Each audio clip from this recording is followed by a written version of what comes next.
Radhe Radhe friends, आप सभी लोगों को देवउठनी एकादशी की हार्दिक शुभकामनाएं। फ्रेंड्स, आज मैं आपको देवउठनी एकादशी की 2 कथाएं सुनाती हूँ। फ्रेंड्स, अगर आप ये कथा व्रत के दौरान या फिर पूजा करने के दौरान सुन रहे हैं तो आप अपने हाथों में थोड़े से पुष्प ले लीजिए, क्योंकि कोई भी कथा हम सुनते हैं तो ऐसे खाली हाथों से नहीं सुननी चाहिए। तो आप अपने हाथों में तिल या फिर पुष्प लेकर ही इस कथा को श्रवण करें। एक राजा था, उसके राज्य में प्रजा सुखी थी। एकादशी को कोई भी अन्न नहीं बेचता था, सभी फलाहार करते थे। एक बार भगवान ने राजा की परीक्षा लेनी चाहिए। भगवान ने एक सुंदरी का रूप धारण किया तथा सड़क पर बैठ गए। तभी राजा उधर से निकला और सुंदरी को देख चकित रह गया। उसने पूछा कि हे सुंदरी, तुम कौन हो और इस तरह यहाँ क्यों बैठी हो? तब सुंदर स्त्री बने भगवान बोले, मैं निराश्रिता हूँ, नगर में मेरा कोई जाना पहचाना नहीं है, किससे सहायता मांगू? राजा उसके रूप को देखकर मोहित हो गया। वह बोला, तुम मेरे महल में चलकर मेरी रानी बनकर रहो। सुंदरी बोली, मैं तुम्हारी बात मानूंगी, पर तुम्हें राज का अधिकार मुझे सौंपना होगा। राज पर मेरा पूर्ण अधिकार होगा। मैं जो भी बनाऊंगी तुम्हें खाना होगा। राजा उसके रूप पर मोहित था, अतः उसने उसकी सभी शर्तें स्वीकार कर ली। अगले दिन एकादशी थी। रानी ने हुक्म दिया कि बाजारों में अन्य दिनों की तरह अन्न बेचा जाए। उसने घर में मांस मछली आदि पकवाए तथा परोसकर राजा को खाने के लिए कहा।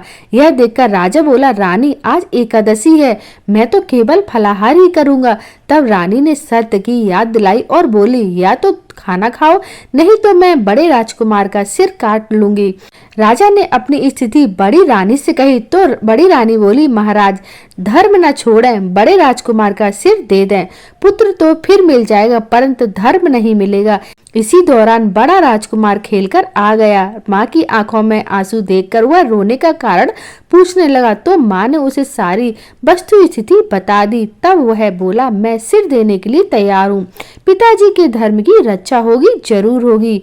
राजा दुखी मन से राजकुमार का सिर देने के लिए तैयार हुआ तो रानी के रूप से भगवान विष्णु ने प्रकट होकर असली बात बताई। राजन, तुम इस कठिन परीक्षा में पास हुए। भगवान ने प्रसन्न मन से राजा से वर मांगने को कहा तो राजा बोला, आपका दिया सब कुछ है मेरे पास, हमारा उद्धार करें। उसी समय वहां एक विमान उतरा। राजा ने अपना राज पुत्र को सौंप दिया और विमान में बैठकर परम धाम को चला गया। फ्रेंड्स, ये पहली कथा समाप्त हुई। अब हम आपको दूसरी कथा सुनाते हैं। फ्रेंड्स, देवउठनी एकादशी की यह कथा शंकासुर नामक एक राक्षस की है। शंकासुर ने तीनों लोकों में बहुत ही उत्पात मचाया हुआ था। तब सभी देवताओं ने आग्रह करने पर भगवान विष्णु ने उस राक्षस से युद्ध किया और यह युद्ध कई वर्षों तक चला। युद्ध में वह असुर मारा गया और इसके बाद भगवान विष्णु विश्राम करने के लिए चले गए। कार्तिक शुक्ल एकादशी के दिन भगवान विष्णु की निद्रा टूटी थी और सभी देवी देवताओं ने भगवान विष्णु की पूजा की थी।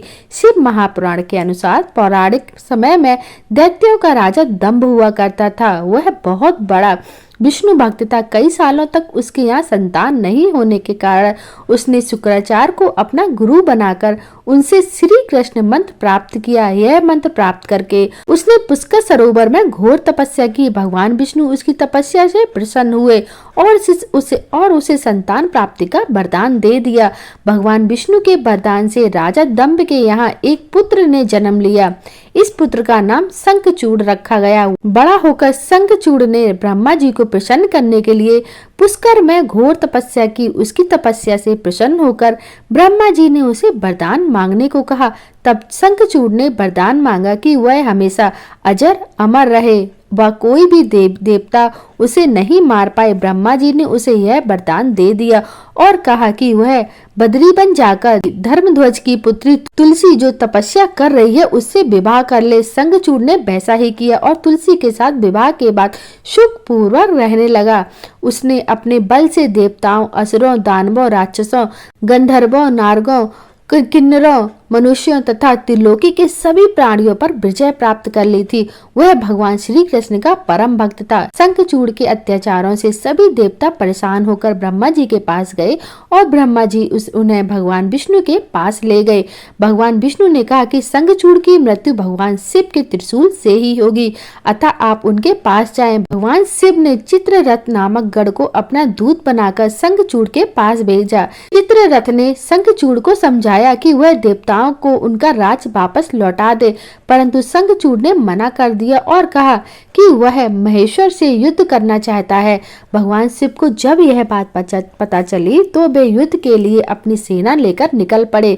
इस तरह देवता और दानवों में घमासान युद्ध हुआ, परंतु ब्रह्मा जी के वरदान के कारण शंखचूड़ को देवता नहीं हरा पाए। भगवान शिव ने शंखचूड़ का वध करने के लिए जैसे ही अपना त्रिशूल उठाया तभी आकाशवाणी हुई कि जब तक शंखचूड़ के हाथ में श्री हरि का कवच है और इसकी पत्नी का सतीत्व अखंडित है, तब तक इसका वध असंभव है। आकाशवाणी सुनकर भगवान विष्णु वृद्ध ब्राह्मण का रूप धारण कर शंखचूड़ के पास गए और उससे श्री हरि कवच दान में मांग लिया।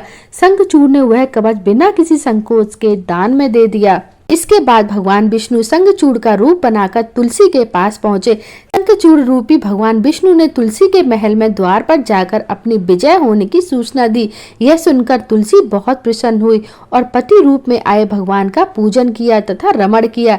ऐसा करते ही तुलसी का सतीत्व खंडित हो गया और भगवान शिव ने युद्ध में अपने त्रिशूल से शंखचूड़ का वध कर दिया। तब तुलसी को पता चला कि वे उनके पति नहीं हैं, बल्कि वे तो भगवान विष्णु हैं। क्रोध में आकर तुलसी ने कहा कि आपने छल पूर्वक मेरा धर्म भ्रष्ट किया है और मेरे पति को मार डाला है, अतः मैं आपको श्राप देती हूँ कि आप पाषाण होकर धरती पर रहें। तब भगवान विष्णु ने कहा, देवी तुम मेरे लिए भारतवर्ष में रहकर बहुत दिनों तक तपस्या कर चुकी हो। तुम्हारा यह शरीर नदी रूप में बदलकर गंडकी नामक नदी के रूप में प्रसिद्ध होगा। तुम पुष्पों में श्रेष्ठ तुलसी का वृक्ष बन जाओगी और सदा मेरे साथ रहोगी। तो तुम्हारे श्राप को सत्य करने के लिए मैं पाषाण यानी कि शालिग्राम बनकर रहूंगा।